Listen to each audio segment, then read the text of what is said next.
This great big macho truck. I could feel the hair on my chest grow. I'm driving. The check engine light lit up. I ignored it. Kept on driving. But then the gravy boat lit up.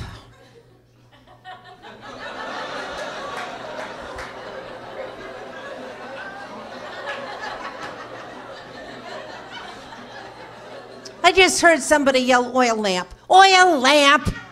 When was the last time you saw anybody using a gravy boat for light? Who designed the car anyway? Alibaba? All of those little things on the dashboard are confusing. That first one, the sailboat. There's the water and the mast and those little sails.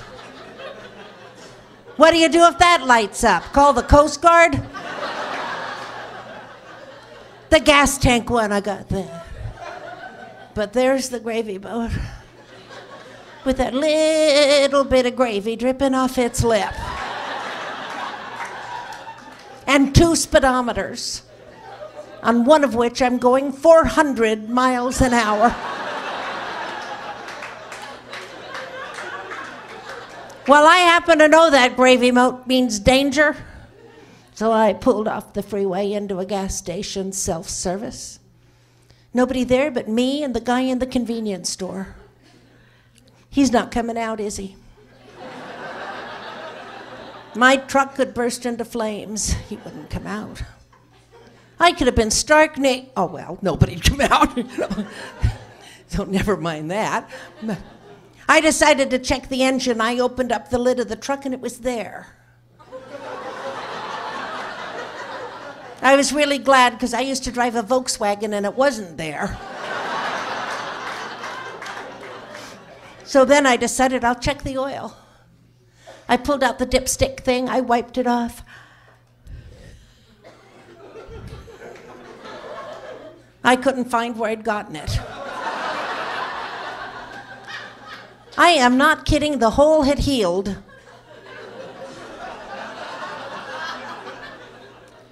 So I go into the convenience store, I open the door and the man yells, "Pump number." I said, "Well, there isn't any pump number." And he goes, "Oh, lady, there's a gas station, gotta have a pump, I gotta have a pump number, but..." Pump number, well, I don't know, 9.5 usually. Obviously, this is a man that didn't speak English as a first language. So he looked at his name tag, tried to figure out where he was from. Maybe we could communicate. But I don't speak any other languages. Well, that's not true. I try to speak Spanish. We have a lot of Spanish-speaking people here. I try to speak Spanish. I just put an O in the end of my words. Dippo sticko.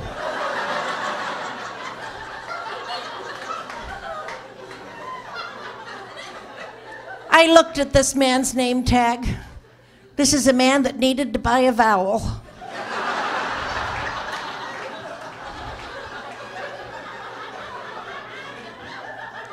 So I decided to drive to another gas station where a customer could help me. But here's the problem. I needed one hand for the dipstick. I needed the other hand for my Kleenex. Not that anything's wrong with me, I'm just old. It happens when you get old. Look at Grandma. She doesn't have a Kleenex in her hand, her sleeve, or her bra. She's dead. So I did the only thing I could think of.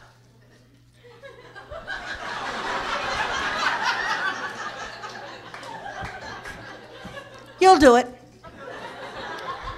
Let's pretend for a minute we're on an airplane. You don't want anyone to sit next to you.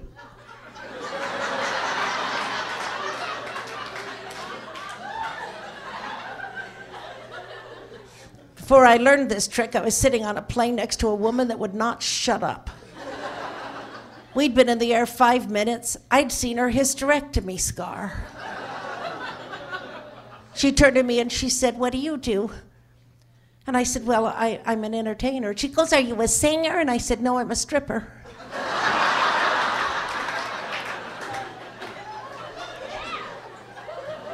Said, well, you've been out of work a long time.